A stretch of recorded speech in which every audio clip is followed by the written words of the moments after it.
So'raymiz, chiroyli qilib ayt. O'zing ham chiroyli qilib ayting, yaqinroq o'tiring. Bosdim.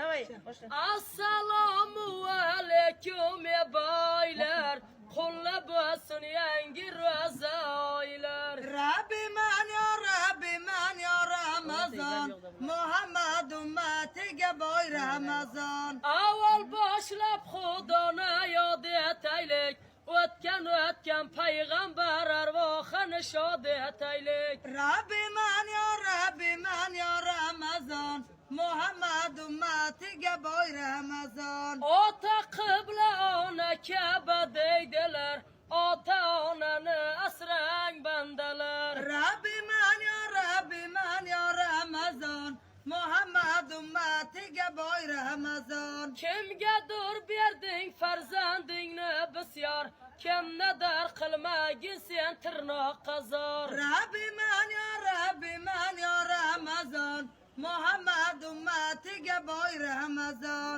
Ro'zayam 30 kunlik mehmondir, ro'zani tutgan kishi polvondir. Rabbiman ya Ramazon, Muhammad ummatiga boy Ramazon. Makkada bir yog'och bor puldekini, Xudoyam navera bersin guldekini.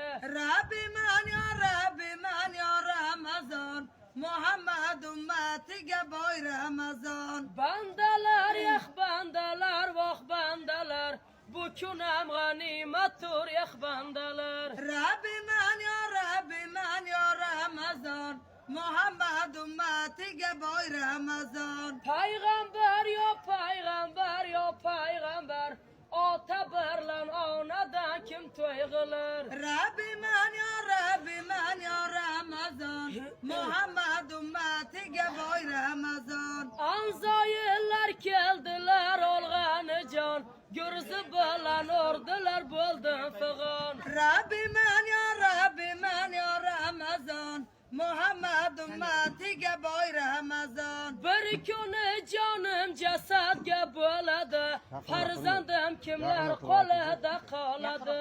Rabbiman ya Ramazon, Muhammad ummatiga boy Ramazon. Boshdagi ro'molingiz belimizga, maqta boraylik elimizga. Rabbiman ya Ramazon, Muhammad ummatiga boy Ramazon. Orqamdan qulamas bir tog'im edi, jigarim sherim akam qayga ketdi.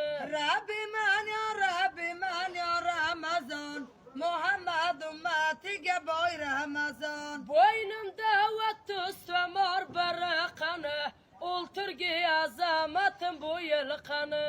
Rabbiman ya Ramazon, Muhammad ummatiga boy Ramazon. Hasanam el oldida obro' topsin, Husanam el oldida polvon bo'lsin. Rabbiman ya Ramazon, Muhammad ummatiga boy Ramazon. Bo'ldimi?